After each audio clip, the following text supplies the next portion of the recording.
آیت نمبر 15، 16، 17 اور 18 کا ترجمہ تفسیر پڑھنے سننے کی سعادت حاصل کریں گے۔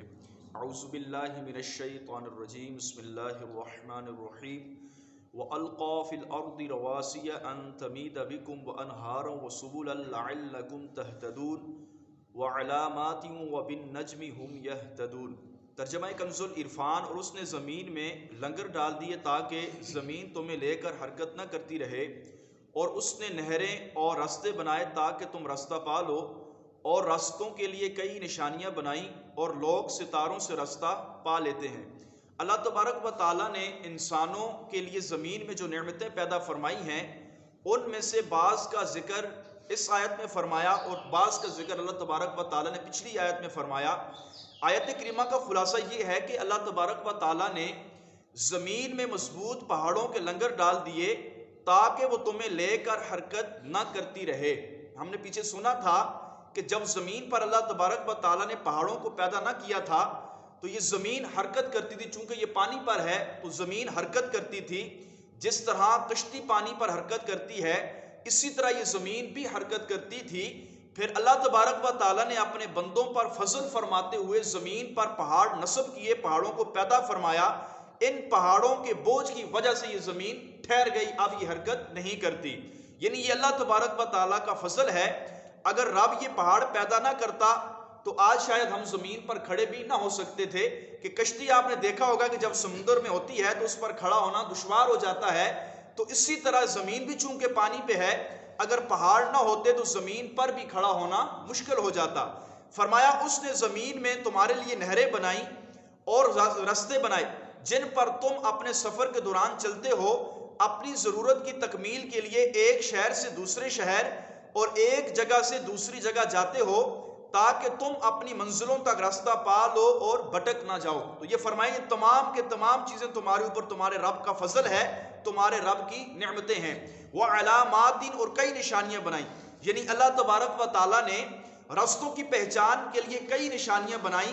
جیسے پہاڑ کے دن میں لوگ ان کے ذریعے راستہ پاتے ہیں، اور رات کے وقت لوگ خشکی اور تری میں ستاروں سے بھی راستہ پا لیتے ہیں، اور اس سے انہیں اپنے قبلے کی بھی پہچان ہوتی ہے۔ تو پرانے زمانوں کے اندر سنا ہے کہ لوگ ستاروں کو دیکھ کر راستہ پاتے تھے، ستاروں کو دیکھ کر ہی وقت کی ٹائم کی نشاندہی کی جاتی تھی۔ تو یہ تمام کی تمام چیزیں اللہ تبارک و تعالیٰ کا فضل ہیں جو اس نے اپنے بندوں پر فرمایا۔ افمن یخلق کمن لا یخلق افلا تذکرون۔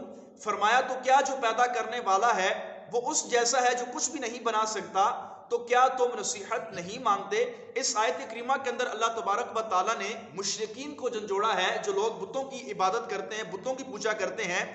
فرمایا کیا تمہارا رب ان جیسا ہے جو کچھ بھی نہیں پیدا کر سکتے؟ کہ اللہ تبارک و تعالیٰ کی ذات تو وہ ہے جس نے آسمان کو بغیر ستونوں کے پیدا کیا، زمین کو پانی پر ٹھہرا دیا، پھر چاند سورج ستارے پیدا کیے جو وقت پہ آتے ہیں وقت پہ چلے جاتے ہیں، دن رات پیدا کیے۔ فرمائیے تمام کی تمام چیزیں جس رب نے پیدا کی ہیں، کیا وہ رب ان جیسا ہے جنہوں نے کچھ بھی نہیں بنایا؟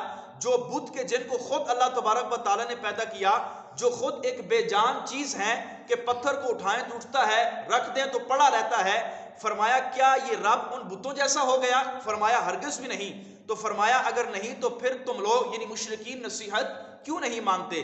تو عقل والوں کے لیے اس آیت کریمہ کے اندر بہت بڑی چیز ہے کہ ایک عقل سلیم والا یہ شخص یہ بات سمجھ سکتا ہے کہ جس رب نے ان تمام کی تمام چیزوں کو پیدا کیا، وہ رب بلا ان بتوں کے برابر کیسا ہو سکتا ہے؟ فرمایا وَإِن تَعُدُّوا نِعْمَةَ اللَّهِ لَا تُحْصُوهَا إِنَّ اللَّهَ لَغَفُورٌ رَحِيمٌ۔ فرمایا اگر تم اللہ کی نعمتوں کو گنو تو انہیں شمار نہیں کر سکو گے، بے شک اللہ تبارک و تعالیٰ بخشنے والا مہربان ہے۔ فرماتے ہیں کہ اللہ تبارک و تعالیٰ نے انسانوں پر جو ہے جتنی نعمتیں پیچھے گنوائی ہیں، اس کے علاوہ بھی اللہ تبارک و تعالیٰ نے اپنے بندے پر عظیم نعمتیں کی ہیں، جیسے تندرست بدن، آفت سے محفوظ جسم، انسان کی صحیح آنکھیں، عقل سلیم، ایسی سماعت کی چیزوں کو سمجھنے میں مددگار ہے، ہاتھوں کا پکڑنا، پاؤں کا چلنا وغیرہ، جتنی نعمتیں بندے پر فرمائی ہیں، اس کے علاوہ بھی کثیر نعمتیں اپنے بندوں پر فرمائی ہیں۔ فرمایا اگر بندے اللہ کی نعمتوں کو شمار کرنا چاہیں تو شمار نہیں کر سکتے کہ رب نے ہمیں صحیح آنکھیں دی، رب کا کتنا بڑا فضل ہے۔ اگر وہ رب چاہتا تو ہمیں نابینا پیدا کر دیتا۔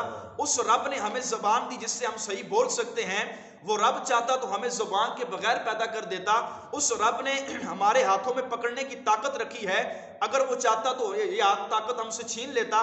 دنیا کے اندر کتنے لوگ آپ کو ایسے مل جائیں گے جنہوں کی آنکھیں نہیں ہیں, کسی کی زبان نہیں ہے, کسی کے ہاتھ تو ہیں لیکن ہاتھوں میں پکڑنے کی طاقت نہیں ہے, پاؤں تو ہیں لیکن پاؤں کے اندر طاقت نہیں ہے چلنے کی, ٹانگیں تو ہیں لیکن ٹانگوں میں کھڑے ہونے کی طاقت نہیں ہے.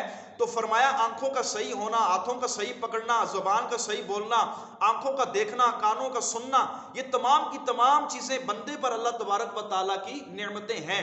اللہ کریم نے ارشاد فرمایا کہ اگر تم اللہ کی نعمتوں کو شمار کرنا چاہو تو اپنے رب کی نعمتوں کو تم شمار نہیں کر سکتے. اللہ تبارک و تعالیٰ کی بارگاہ میں دعا ہے اللہ کریم ہمیں ہر حال میں اپنی نعمتوں پر شکر ادا کرتے رہنے کی توفیق نصیب فرمائے. آمین بجاہ النبی الکریم صلی اللہ تعالی علیہ وسلم.